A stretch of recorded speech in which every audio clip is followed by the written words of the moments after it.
I am so tickled. I say that, how excited I am, because, I'm just being selfish.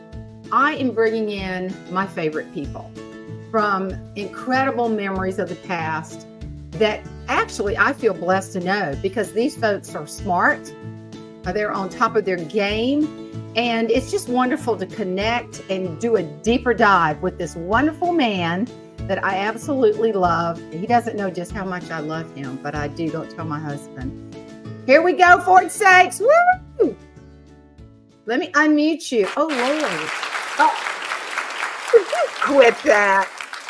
Can I do that on me? Do that for me, just for me. Please welcome Jane Herlong. I want one of those. See, you've got the coolest studio. You're just the coolest guy. I'm telling you. Well, I appreciate being on your show. I'm glad to be here. Well, Ford, you and I have a past. Should we just spill the beans? You just go right ahead. You don't even know what I'm going to say. Oh my God. How many sound effects do you have? I have enough, but we'll focus on your show. Okay. No, I like the sound effects. That's really fun.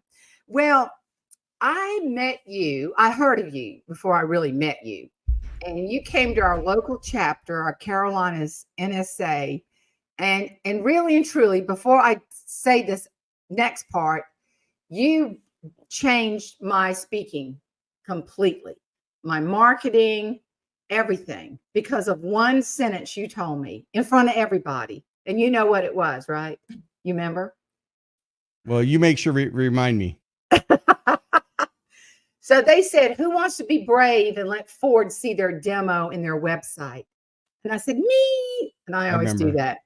And you saw it and you said, Jane, it all sucks. And everybody else went, oh, and I went, yes, just what I was looking for, an honest opinion. So see, you helped me a lot. So tell everybody about your business. Well, thank you so much. Well, they can learn more about me by Googling my name. If you're listening to the audio of this video broadcast, it's Ford Saeks, Saeks. You can find me all over the internet. My history really started as an entrepreneur at a very young age. I grew up in foster care and started a business at a young age. And since that time, I've had multiple businesses. And then after being successful in business, or what some people call success, people started to ask me, Jane, how I did it. How did I persevere? How did I do it with no money? How did I invent products? How did I patent products? How did I write books and speak around the world? And they've asked me how-to questions. So that led to a business of speaking, training, coaching, and consulting. And then people would ask me, well, you know how to do it. Why don't you just do it? So that created the digital agency. So now my main business is ProfitRichResults.com. Like you, I'm a Hall of Fame keynote speaker, and I speak to organizations on business growth and expanding the customer experience. You have taken your business to amazing levels of success. And I appreciate that. And you help so many folks within our organization. So, when you give people an honest assessment of where they are and where they need to be, I appreciate that. And the other thing I wanted to ask you, because I had Jay Bear on. No, I didn't. I did not have Jay Bear. I'd love to have Jay Bear. But I went to a session with Jay, and he said that people are using AI for just about everything. Like, find me an amazing speaker in Kansas. So your name should pop up. Yeah. And I and just for the record, everybody, these questions are not predetermined. Jane said, let's be on the show. I said, great. So here we are. Yeah, but right now, I'm doing a lot of presentations right now on unleashing the power of AI in business, how do organizations in any role and responsibility leverage the power of AI. And I would encourage everybody, there's a free video on YouTube called AI Mastering Innovations, and you can go watch it. It's 60 minutes. It's action-packed, and it's relevant for people at any role and level of experience, because AI is going to transform everything in every role. And as experts like you and me, it's going to make our services even more valuable, because people are going to be craving that face-to-face interaction. Thank God in heaven. Great day. So I got to go back and revisit Hall of Fame. You know what I'm going to say, don't you? And you'll probably say, no, Jane, I do not. So I'll just say it anyway. Go for it. A lot of people that listen love Jeanie. And of course, Jeanie was a Hall of Fame speaker. Oh, she was the epitome of Hall of Fame. I mean, she was definitely at the top of that's what anybody would want to aspire to have the success that she did in her career. When you think about Jeanie, I'm going to digress for a minute from our little Hall of Fame moments. But when you think about Jeanie, I mean, what comes to mind in terms of, so many people, I'll digress again. So many people said she helped them through some of the toughest times during COVID and beyond. But that being said, how did you see Jeanie? Well, I saw her when I've been in NSA now for 34 years, the National Speakers Association. And I first saw her at one of my first conferences. And she was a true example of a main stage general session keynote speaker. Mm-hmm. She connected with the audience. She was authentic. She had great takeaways. And more importantly, she entertained, she educated, and she connected. And if you say, well, what's one thing that I really connect with? Well, aside from being amazingly funny, because she was just humorous. I mean, she was really a comedian doing a keynote. I mean, she wasn't telling jokes. It was just the way she told stories was second to none. And she did that through her whole career, all the way up until, her final months. And she was helping audiences of all sizes, whether there's 2 or 20,000 people, filling arenas across the country and across the globe. So, really a true example of what a real professional general session keynote speaker is. Yeah. And then, of course, she took her craft to the stage of the Grand Ole Opry, and she was amazing. And I mean, Ford, I'm telling you, no kidding. People that have on her page, she has like 257 million thousand followers. It seems like a million, but they just lament over how much they miss her and how much she meant to them, in a mental state of just trying to get through loss. So it is really, I hope Jeanie's smiling from above going, oh, good, I did my job and I did it well. That kind of thing. I love that. So back to Speaker Hall of Fame. Sure. You and we were pitiful. Now, I know we were pitiful. I was pitiful. You weren't as pitiful. But we wanted to be inducted, right? We did. And every year we would get nominated for year after year, and we would call each other and say, did you get it? No. Did you get it? No. And we're laying, what the? That is so funny. Now, listen, why did I mute you? Oh, wait a minute. No, I'm muting myself because it's take your dog to work day and she's barking. So I'm just trying to keep the barking to a minimum. Oh, well, my cat jumps all over the place and gets up and licks the microphone. We're okay with that. We're good. I'll just turn it off and on. I'm good at it. We don't care. This is just us having conversation. But, I remember I did get inducted. And I, you know what? I've always wanted to say this, and I'll say it publicly now. Was I tacky to ask you to sit at my table before you were inducted a couple of years or a year later? No, I thought it was amazing. I was so honored. You're such a close friend. I was honored. I was happy for you, and I was glad to see you get inducted to it. So no, it was amazing to sit at your table during the awards banquet and then be part of that experience for you, because you only had a handful of people. So to be one of those people at your table, I was honored. Well, I just wanted you by me, and I was so thankful. I think you were inducted the next year, which was even amazing. For finally we didn't have to whine back and forth. But that's true. Hard it's hard to get in that group. It is really hard.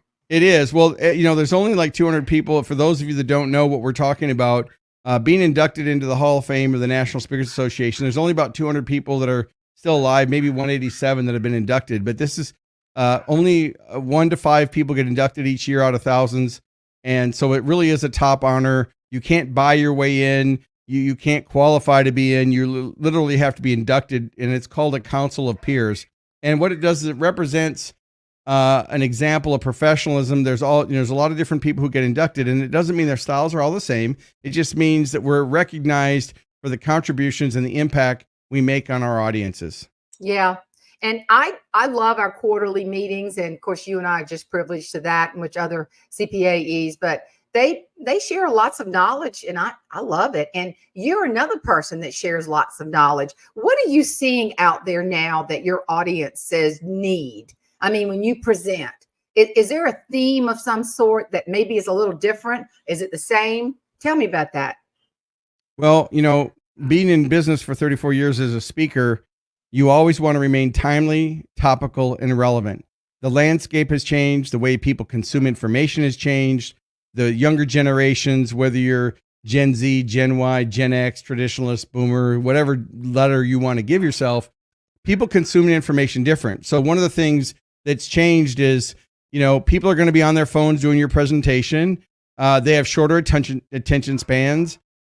They have the high BS detector on. So they're always looking at authenticity and whether or not it's going to be real. There's, you want to create short concepts, short stories. You want to show how you're contributing back to the community. So there's a change in how I present now than what I might have done even a decade ago, and certainly past post-COVID.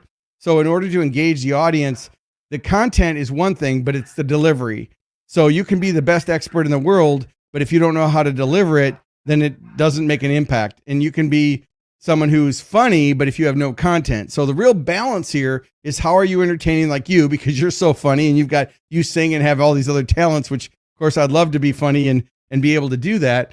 I just have to rely on, a whole lot of content and expertise. And I would say humor, but some people would call it being a smart ass. Oops, if I hit my button or not that time. But what I would tell you is, it has changed. I mean, so presentations are different, more interaction, more questions involving the audience, more stories, tell a story, make a point. That's always been a key concept, but the stories have to be shorter and more concise, or we lose the audience. Yeah. And I'm seeing too, like, I'm going to Salt Lake City Friday, and I'm looking forward to it. And so it's a large agricultural farm bureau, the American Farm Bureau. And I have a lot of clients there, and I'm going to go there in person and share my new program. And is very, very strategic. And it's out of my genre, but it's something, and it's the 5 avoidable mistakes my family made trying to preserve our family farm. And I mean, I didn't even get it out of my mouth. I'm speaking to a group in Louisiana, and I said, I came up with this, and I said, well, I'm going to do the humor thing, but if you need a breakout, they went, oh, that's perfect. So I'm seeing a real intentional message of takeaways. I mean, big time. Like, you do that. You're constantly studying, generating material, stories, takeaways, and you're seeing the pulse of what is needed. And the thing on AI, that's huge. You really hit on that in a big way. That's super important in the world we live in. Because you know what? Somebody could go into Chat GPT 4.0. I know you probably use 80.2, but and say, give me the greatest insurance agent.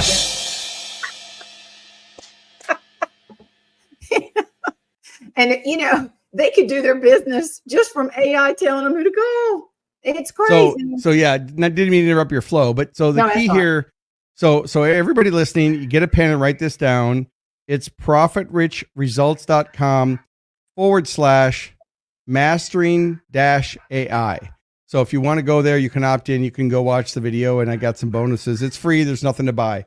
But what I would tell you is, people always ask me, is AI going to take over the world? And my answer is probably. I think it probably will. Until it does, I'm going to be nice to it and use these tools. If you try to avoid saying you don't want to use these tools, you're going to get left behind. It's not going to replace humans, but it's going to replace humans that aren't using these tools. So regardless of your role, your level of responsibility, whether you're in operations, sales, marketing, customer experience, leadership, management, team building, it doesn't matter. These tools can help you. If you're an accountant, if you're in legal, supply chain, it doesn't matter. You can use these tools. So think about it. I would just tell the audience here listening that think of AI like an intern, not an expert, because it will hallucinate and it'll make things up. It's not a replacement for thinking. It's like having an assistant. So it's an assistant, it's an intern. And in order to get the best results out of these tools, doesn't matter whether you're using ChatGPT or Microsoft Copilot or Google's Gemini or Google's Bard or Anthropic or one of the 100 of other websites that are out there, because there's thousands of derivatives now that are using the large language models. It's all about how you ask it questions. So if I'm going to speak in insurance, instead of saying, okay, what's the best insurance company? Because that's more of a Google question. What I might say is, I'm this old and I've got this many assets and I'm looking to make sure I'm properly insured. Can you give me a list of questions to ask my insurance agent to ensure that I'm getting the best company. So you're using it more as an assistant to help you make the decision than necessarily pick one company over another company. But it can help you write songs and humor and love letters and answer disgruntled customers.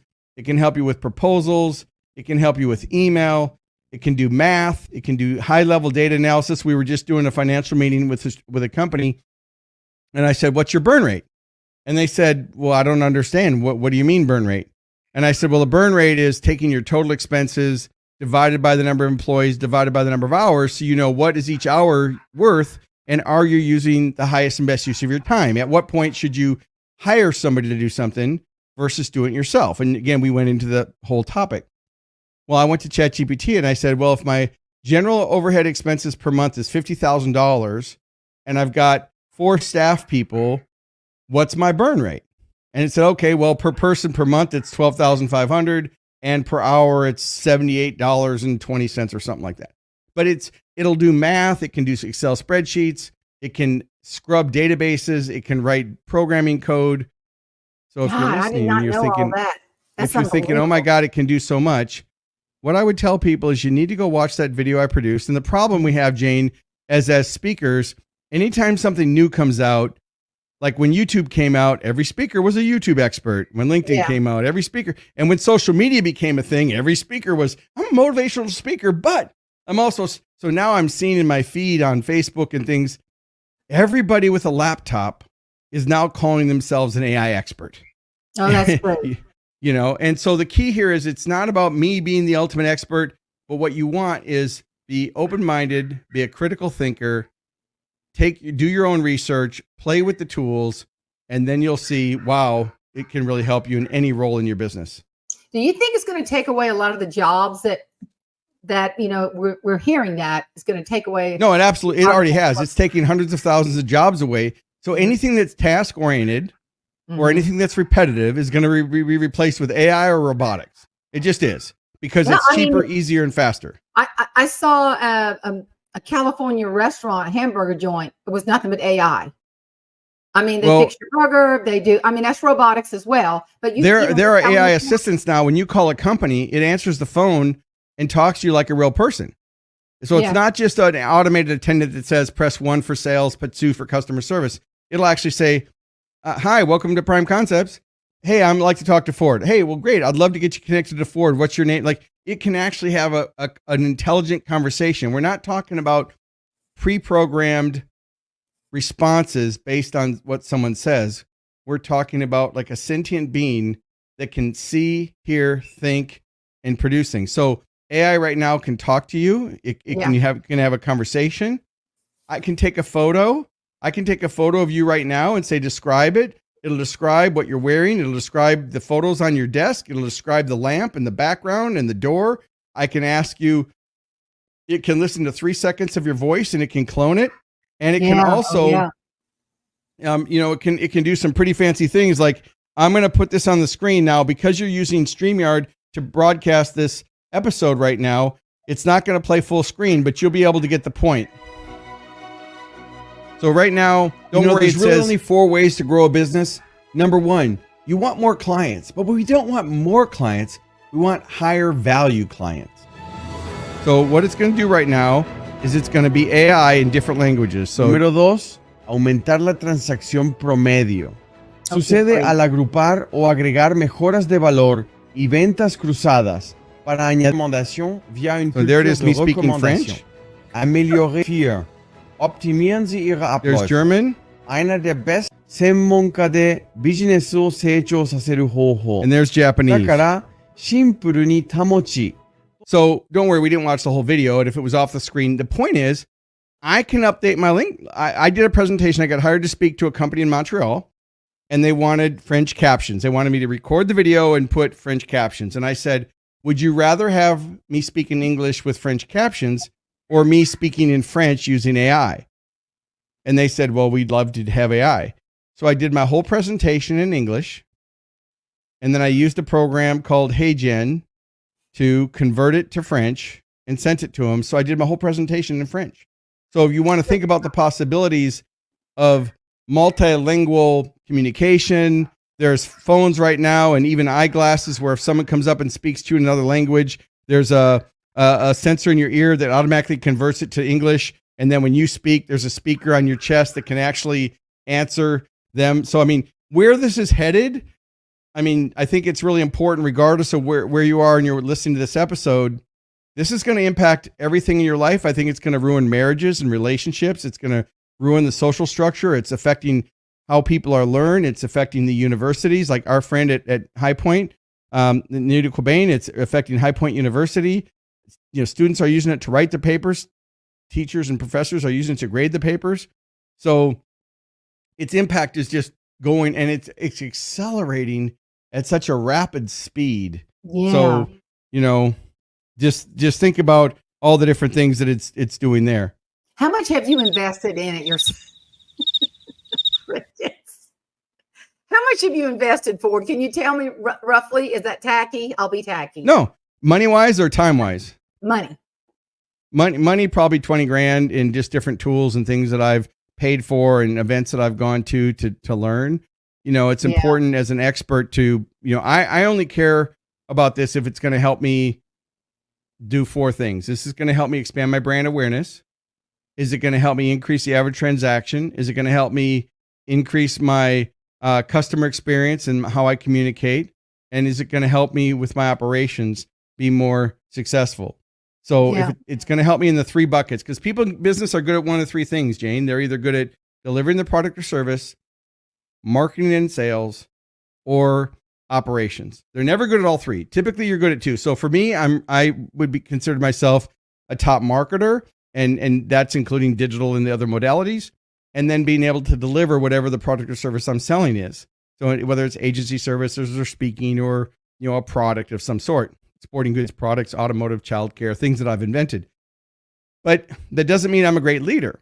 And so, you can be a great leader. That doesn't mean that you know how to sell. So now with AI coming into the mix, you want to hire your weakness. And there are all these tools that are going to rapidly accelerate. So you and I can use AI to write blogs and write articles for LinkedIn. But guess what? When everybody can do it, the significance doesn't matter anymore, because if AI is indexing the blogs and the blogs are written by AI, the algorithms are going to change and they're not going to be as effective. And that's what we're seeing right now too. What used to get a ranking, and even if it's a video watched on Facebook, LinkedIn, YouTube, Twitter, Instagram, Snapchat, TikTok, it doesn't matter. The algorithms are changing so fast that what used to work yesterday doesn't work. And there's a lot of people selling courses online. Like there's a lot of people selling affiliate marketing.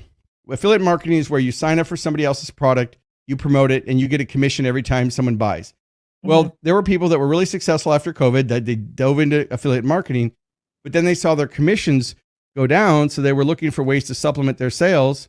So they went and created a course, an e-course. Hey, learn how I did it. Well, the problem is it's like looking at a stock that's already been successful and then buying that stock. It's already had its run. It's not going to work anymore. Where did you go for these AI conferences, or I know it's probably online stuff, but most of it was online. I'll tell you, I got a lot of it from TikTok. I know a lot of people think TikTok is the Antichrist and whatever.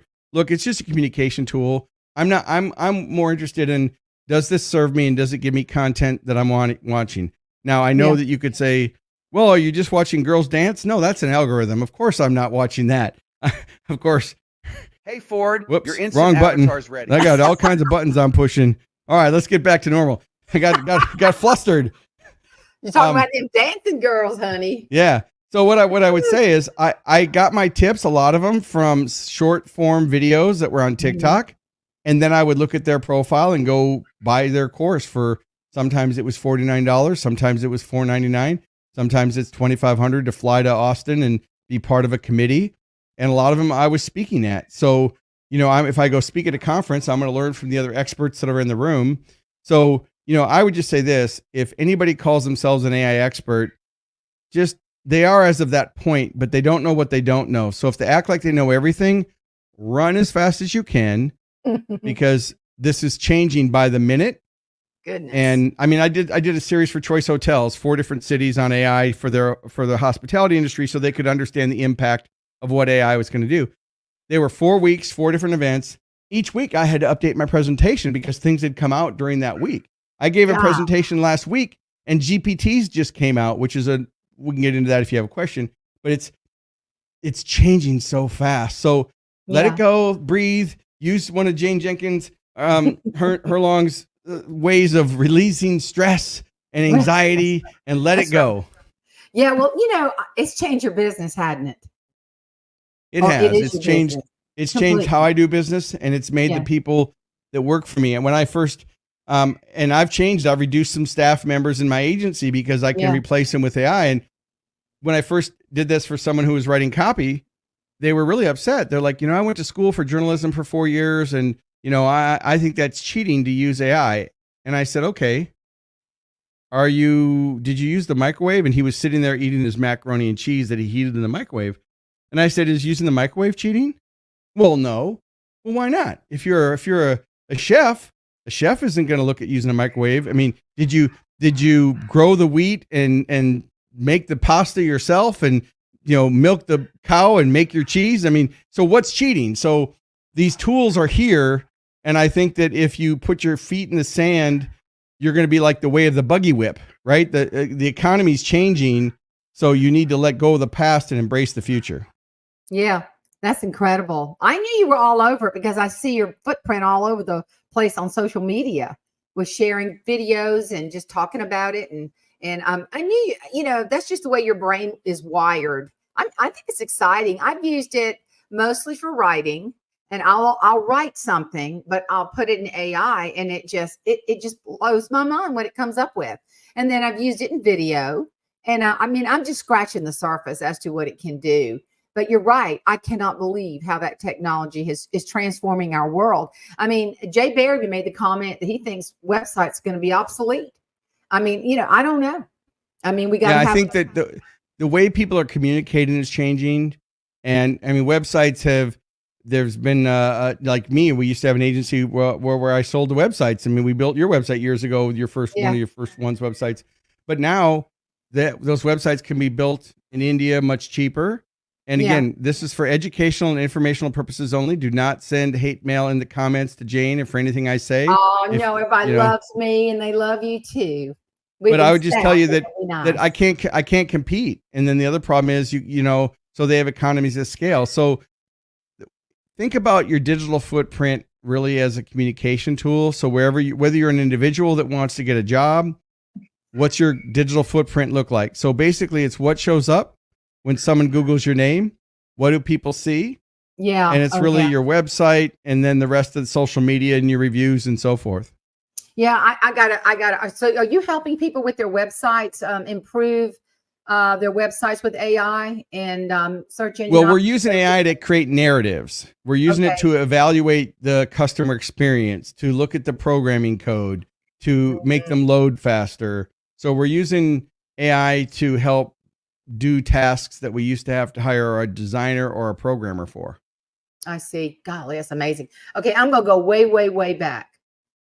Because, when I met you, and I'm picky about who touches my stuff. That really sounds terrible. Website. Okay. What really sold me on you? You will never guess. You want to guess just for fun? No, you just don't know. I don't know. We'll let you tell me. Oh, is your story, your growing up story. Oh, can you share that? I still, when I think of what you did with your young life, it blows my mind, So can you share a little bit of that? That always touches me. I'm not going to cry, but I'm crying on the inside because I appreciate that. And for those of you listening, look, I never missed a meal. Yes, I had kind of a rough childhood, but there's always people who've had it significantly worse than me. So just a little disclaimer, I'm not a victim and we're not using this show as therapy.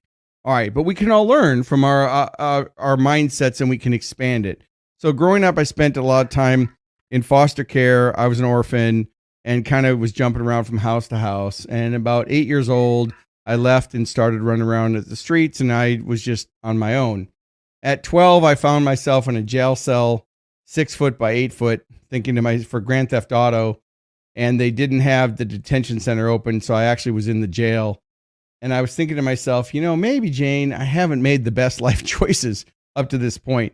But keep in mind that the only influences that I'd ever gotten before then was running around, carrying a 9mm, acting like a punk, and, thinking that was normal, and being told I would die before I was 25. So I wasn't really given the mindset or the ideas that, hey, things don't have to be that way, and didn't have parents to guide me, or my adult figures were not positive. They were negative. And so while I was in jail, one of the guards gave me a cassette program and for those of you watching, because you can Google cassettes if you're a millennial, you won't know what that is, but we used to carry around a Sony Walkman that had cords and everything. It wasn't wireless, and it was an audio, and it was The Strangest Secret by Earl Nightingale. And so it was the first cassette I'd ever listened to that was positive, and it really changed my life. I wore that cassette out, listening to it over and over and over, about your mindset. And there's a quote, that people have heard maybe, that says that once your mind is stretched by a new idea, it never regains the same shape. And that's what happened to me at 15 years old. I was 12 and then got out and started my first business at 15. And I started a painting company. And then that first year in business, in today's equivalents, was sold about $250,000. So here's a kid from the projects that instead of doing bad things to get attention, I learned I could get attention by serving people and helping people. And so that put me on the path of how can I add value, and how can I solve problems, and how can I get paid for it? So I don't have anything against being paid for it. I don't think it's prosperous to be poor. I've certainly been poor. I've made millions of dollars, but I haven't managed it. Remember those 3 modalities? You're either good at marketing, sales. So, if I'd been good managing my money, I wouldn't be on this show with you. I'd be in a beach in Fiji. So again, it's not what you make, it's what you keep. So I can certainly help you get more money, but I'm not the guy that's going to tell you how to invest it and manage it effectively. But so that was really my story. I started as an entrepreneur, and then people started to ask me how I did it. And I had 17 different companies. I've had products that I've invented in sporting goods, automotive, childcare, and I've worked in a lot of different industries.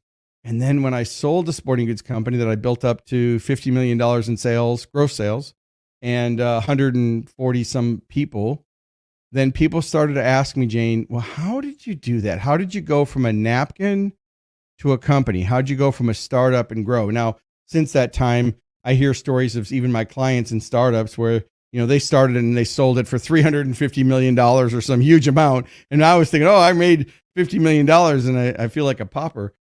Is that the right word? Pauper? No, I think I'm still stuck up on that 50 million. Yeah. So, those are gross sales. So gross is not net profit. But the point I'm making is, no matter where you are, one of the things I learned years ago is, no matter where you are, work with what you have, and you can either be a victim or victor.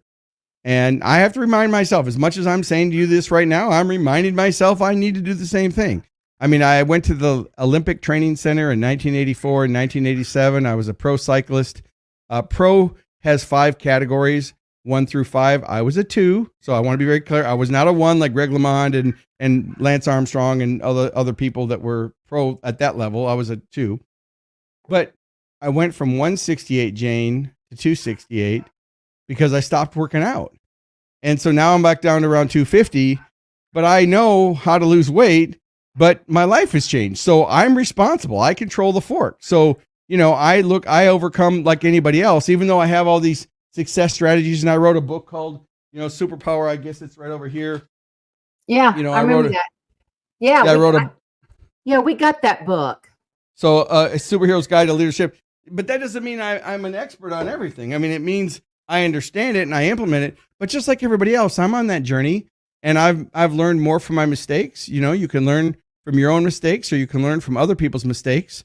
And it's a lot cheaper to learn from other people. So so I'd encourage you to subscribe to this podcast, share this episode with other people, this broadcast, share it with your friends, comment, and subscribe, because that's why we do this, is to give back and to share some insights. And maybe it's not even an insight that we're giving you having this conversation, but it's something that's a catalyst that makes you think about something. I need to go hug my wife, or I need to go hug my kids, or I need to. Right now, I was going to say, well, we'll just pause it. Go ahead. No, yeah, they can. Go for it. Well, let me ask you this. Do you share that from the platform, or you've got too much stuff, other stuff that is maybe you feel like you shouldn't share it or whatever? I'm a story person. I love I that. think it's essential for any skilled professional speaker, keynote speaker, to build their keynote with a opening story that captures the attention of the audience and lets the audience understand that you know what they're going through, to build rapport. So you need an opening story. That's yeah, you do Yeah, share so you need an that. opening story. So when I lay out a keynote, I want an opening story that lets them know we're going to go on a journey and that I've been where they are, I've been in their shoes, and setting an expectation of where we're going to go. Where are you now and where you're going to go and how are we going to bridge that gap? So that's the opening story. Then an origin story. What gives me the right to talk? Well, that's where the painting story comes in, which I didn't give today, but that's where that would go. Is step number 2 is okay, well, why should I listen to Ford? Like, who is this guy and what gives him the right to be the authority on stage? But then after that, I'm not the hero of those next stories. Yeah. I want somebody who I've helped to be the hero. I want to use somebody or an example of someone who's typical in the audience. So I want to tell the story, 2 or 3 stories of people who've used my advice and what they went through so they get the hero's journey.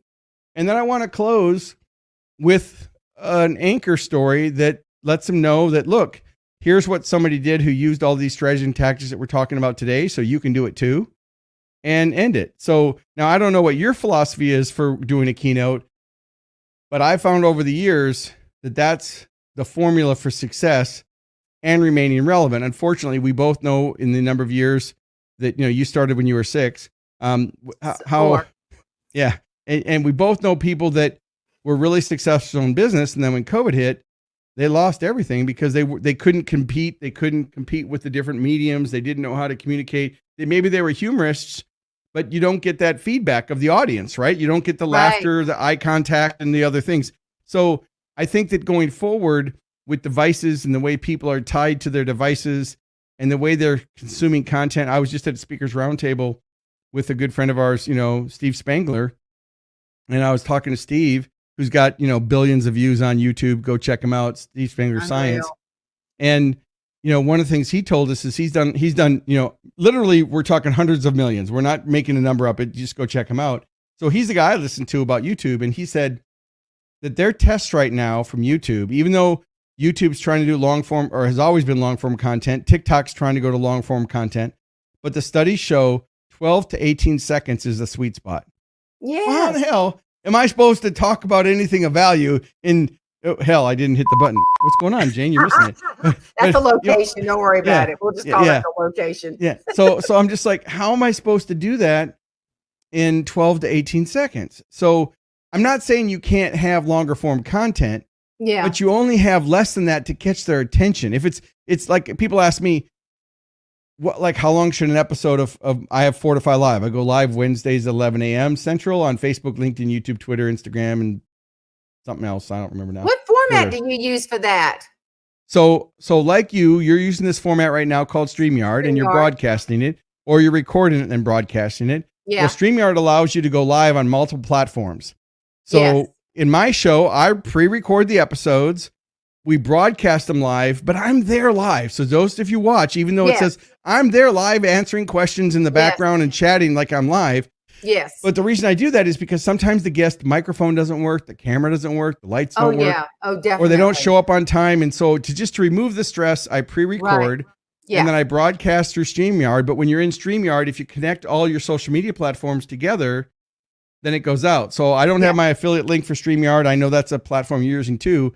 But I found that it's just a great platform as an expert to be able to get the content out into the marketplace. Well, I download it and then I play with it. And your contact information that you mentioned, and you've got it, profitrichresults.com. I mean, I'll put all your social media, send me a sheet and I'll put it in there for everybody to see. Well, I agree with that. I think people are curious when a speaker steps up on the platform. And I think the first thing a speaker needs to do is have a connection with the audience, as you mentioned. But I mean, I know some speakers and they drive me crazy. They want to be all that and they want to be, oh, the speaker. And my whole job when I get up there is to say, I'm your speaker. I'm not the speaker. And I like to, if when I can, go early, stay late, get to know people, weave them in and out, find someone fun that you can pick on, get to know something about their company so you're educated about it. And I mean, you might not do this, but I've got lots of QR codes that download all kinds of stuff for them to take away. And I certainly do. Do what? I certainly have QR codes that they can download. Yeah, I love that. QR codes. I mean, everybody thought they were kind of meh. Well, they've been around for 20 years, but COVID, people finally learned how to use it because they had to get to the menus. Yeah. Oh, yeah. No kidding. That's the truth. So when you think back on your career, which you're just cooking with Crisco, I will tell you right now. Do you have a moment that just brought you such joy and laughter? I mean, do you have one of those? I have several. One of the things that comes to mind was, I'll tell you a quick story. So I don't know if your listeners know who Les Brown is, but he's a Black motivational speaker, one of the best in the world. And the reason I say that is because there's other Les Browns. And so I'm not talking racist. I just want you to understand who he is because there's several. So just so you understand. But years ago, I was in business and I got a postcard that said, watch the greatest motivate. This is before I was a speaker. This is back in the early, like when it was 89, 90, 1990, before you were born, Jane. So you have to. Yeah. Oh, that. Yeah. So, I was a twinkle. Yeah. So I got this postcard. This is kind of a long story, but it'll be worth it. You might say it's a long road to a tiny house, but I'll try to make the payoff make sense. Oh, I know it will. So I got this postcard that said, watch the best motivational speakers in the world, get a Prime Star satellite. So this is before Dish TV and all those other things. So I spent $500 and I got this satellite dish in a big box, and you had to put it up on your roof and you had to aim it to the southern sky. And in order to get the signal tuned in, you had to have a TV set. So here I climbed up on the roof with one of those remember those small TVs that had a VHS player in the bottom of it? So you could play a VHS tape. So it was one of those. So I climbed up on the roof with this small portable TV set, an extension cord, and I'm drilling into the roof to put this satellite dish on my roof to aim to the southern sky. And I've got this little Cracker Jack box compass to try to find south, and I'm tuning it in to this one channel. We're not talking 300 channels. This satellite dish only had one channel. It was the channel from the dish. I get it tuned in, and on the screen is this gentleman by the name of Les Brown. And he's talking about, he's a motivation. I'd never seen a motivational speaker like that. Yes, I'd heard Earl Nightingale and positive, but I'd never seen a true motivational speaker, Les Brown. So I'm watching Les, and I'm on the roof, and now I'm saddled. I'm on the top of the peak of the roof, legs on each side, watching the TV, and I am just mesmerized by this presentation. He was on PBS and he was on Prime Star, and he was giving his presentation, and I'm just fascinated by his storytelling and the humor and the laughter and the crying, and it starts to rain. Now picture this: I'm on the roof with a TV set, one hand on a big metal dish, the satellite dish, holding a TV set in the middle of rain, and I don't want to move because, I've got everything tuned in. My wife steps out of the house and says, get off the roof, because, I'm up on the roof with holding a bunch of metal objects. So I carry the TV downstairs, it's got a long extension cord. I put it at the kitchen table, and I am mesmerized watching Les Brown for 45 minutes. It's not over till I win, all the motivational, right? And I turned to my wife and I said, I'm going to work with him one day. And she looked at me and said, are you crazy? He's married to Gladys Knight. He lives in New York. What makes you think that, this is before I was a speaker. I had nothing to do. I just said, I'm going to work with him one day. So she doesn't really believe. And I guess that's the point, that sometimes we have a dream and even the people close to us don't believe in our dream. It's not their dream. It's our dream, right? So I had the dream. And at the end, he says, if you want to learn how to be a professional speaker, you should join Toastmasters. And he had been awarded the Golden Gavel, which is one of the highest awards that you could get in Toastmasters, which is learning how to be a public speaker, not like Jane and I, which are professional speakers. We get paid for it. So I went and I joined the local Toastmasters group, and I spent the first year in Toastmasters eating it up. I did table topics, and I did prepared speeches, and I did everything that you do in tabletop in Toastmasters. And I won the ATM and the DTM, and I went up the ranks in Toastmasters. And one of the presentations in Toastmasters was you were supposed to give a speech about a future job that you would have one day. So I gave a presentation that one day I was going to work with Les Brown. And of course, everybody in Toastmasters knew who Les Brown was. Everybody laughed at me. I mean, they laughed at me. I got the worst critique. You talk too fast. You said, you played with your belt, and they gave me all this bullshit. Pardon me. I didn't even gonna bother to put the button in but they were teasing me, and I was really demoralized. And I just thought, wow, isn't it interesting how haters are going to hate? And this is before the internet. Like we're talking, 1990, the internet wasn't really out until 94 and started from there. So I left that meeting. And one of the things I'd learned is that there was this organization called the National Speakers Association. And I got a postcard about that. I got to watch postcards, right? And so it was introducing that Les Brown was going to be the opening keynote speaker in Minneapolis in 1994.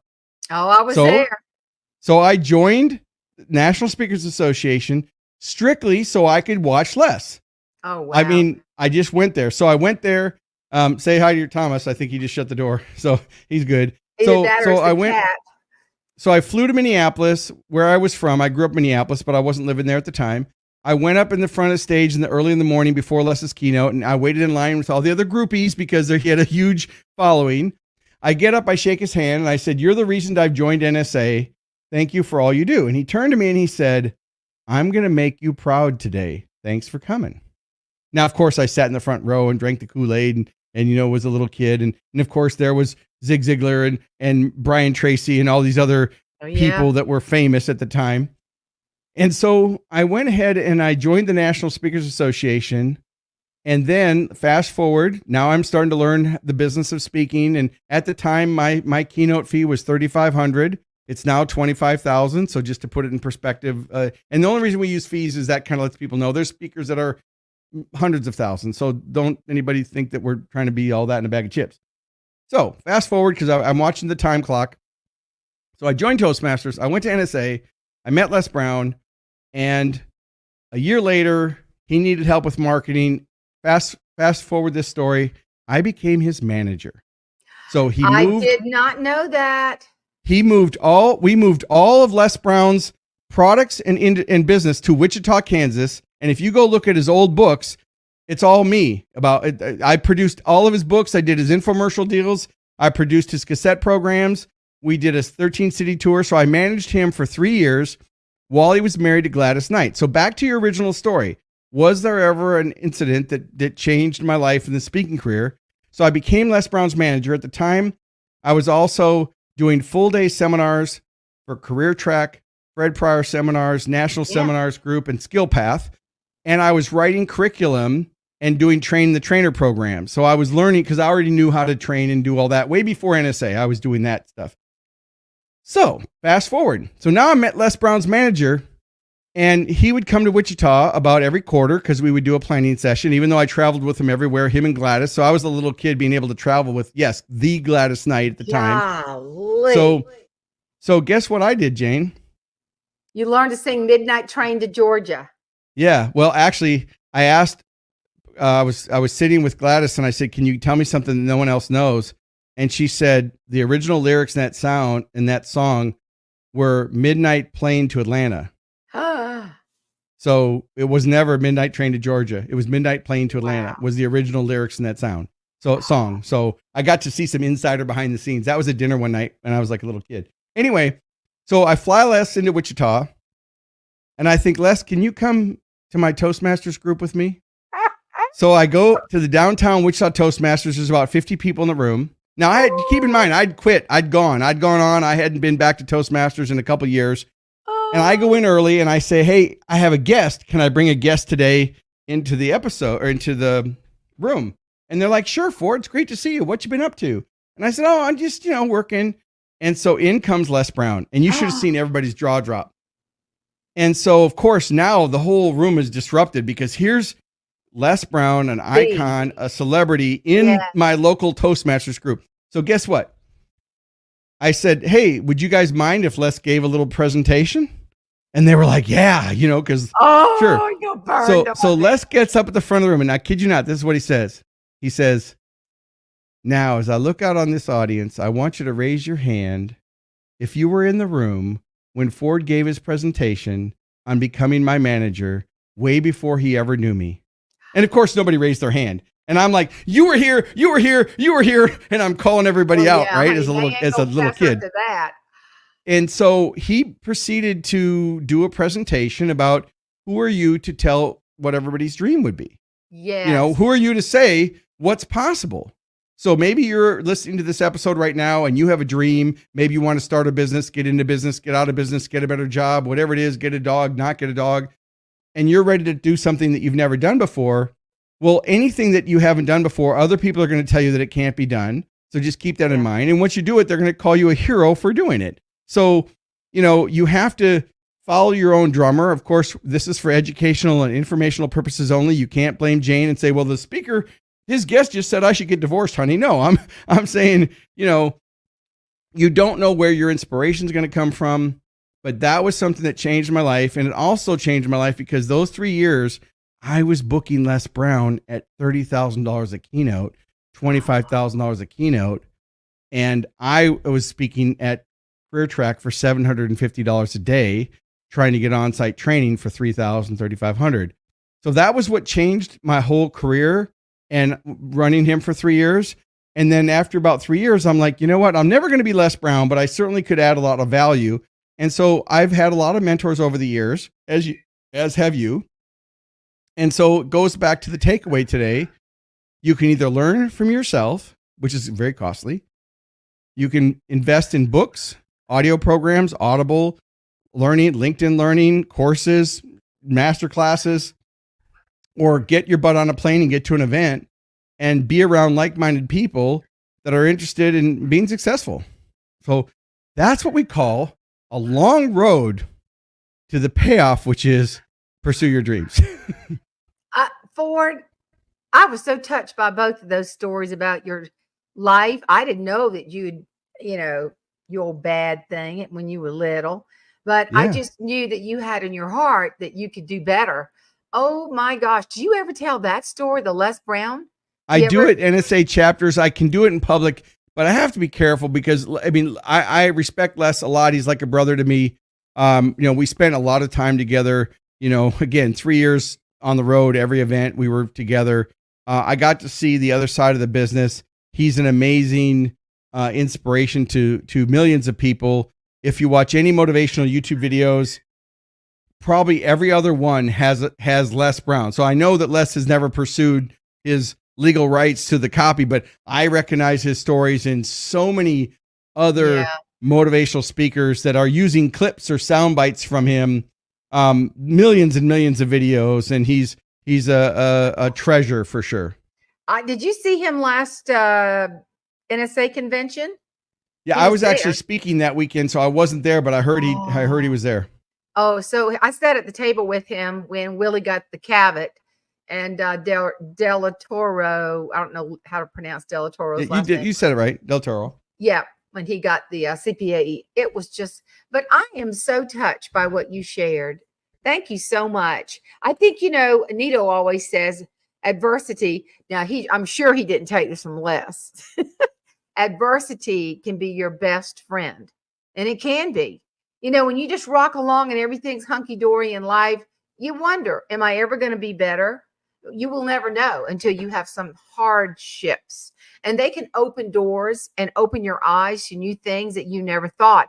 And I'm not trying to definitely take off on what you said, but on my last book I wrote, it really was very awful. I got a terrible review. Well, I'm okay with reviews, but this person just completely, I mean, basically called me a racist because I wrote you can't anything nowadays. That's like I even had to say in this episode when I said Les Brown's black. Next thing you know, everybody's, he's racist. No, are you kidding me? No, but because there are other Les Browns. It's the world we live in. Well, I know. You're right. You had to clarify that. Well, I got so angry about it. I was just shocked because they didn't read the They don't care. You know, It's not in context. They take this comments out of context. They don't do any research. They're building their opinions based on falsehoods. And so this is I know we're wrapping up the episode in a few minutes, but this is the thing that scares me about AI right now, is because you can make AI say anything. You can do videos that literally no one would even know that it's you. So for example, like this. Hey Ford, your instant avatar is ready. Feel free to create videos with it. Also, click the feedback button to share what you think. Hope you enjoy. So that's not me speaking. That's me putting text into a program. Now you can tell that's AI. It's a little bit tweaky, but even that, if that's what I can do right now for $20, imagine in a month or two, you're not going to be able to tell the difference between reality and not. So I think we have a whole generation, which I'm hoping we can get through onto the next generation. I don't want to use the word snowflake because I don't want comments, but I would say people that are thin-skinned, they're not critical thinkers. They're really quick to judge. They're not using any facts. They're using one source for all their information. And, to really be successful in life, if there's a few tips I would say is be open-minded, not closed-minded. Don't let your environment control your reality. Make sure you do your research and consider the source of your research. Mm-hmm. If you have a belief that isn't serving you, get some new beliefs. Be careful of your conditioning, because it's so easy to condition people to believe something that's just not true. Right. And, I think that's the challenge. And if there's anything I've learned, the older I get, the more I learn, Jane, the more I realize there's more I know I don't know, right? The more educated I become, the more humble I become on, yes, I'm an expert and people call me an expert and everything, but there's so much more out there. And so like I said, the people who think they know everything, but don't know what they don't know, those are the ones you got to really get away from. Oh, and, yeah. There's no doubt. Well, I mean, when I read that, and it was such a misconception of what I was trying to share, I called a good friend of mine and he said, we need to write a novel. So I'm about to finish a novel. And that led to me finding an independent film producer who I signed a 2-year option to produce the book into a film. What's the title going to be? When the Apapula Cries.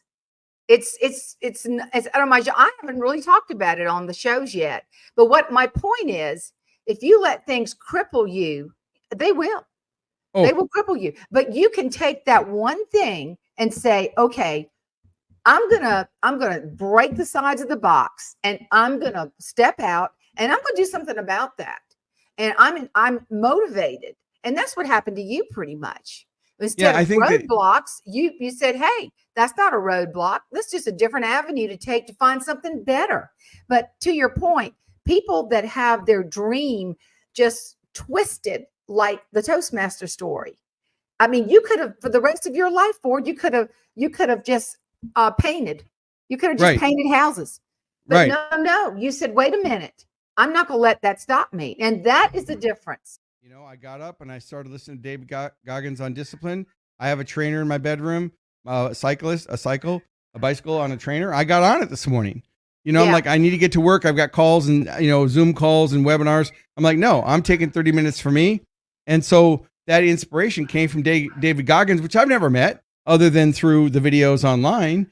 And so it motivated me to go, take responsibility for my own results. And so, whether you've written books or whether you've done things, we all have that road to walk where we're trying to, follow those things. But you have to realize that you're going to get adversity. Like you mentioned Jay Baer earlier, a good friend of mine and part of Speakers Roundtable too, who I highly respect.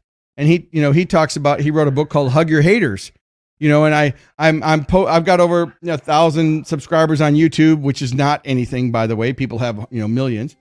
And it's interesting because I'm just now starting to get haters and I'm actually kind of happy. I'm not encouraging people to give us hate, but I'm like, you've arrived when you start having trolls and haters. But if you don't even stand out enough, no one even cares to comment negatively. So take it as a badge of honor is what I'm saying. Absolutely. I'm saying I'm at the age now. I know me. Bring it. And you. And I love what you've shared about you. Thank you, darling. You have blessed my heart.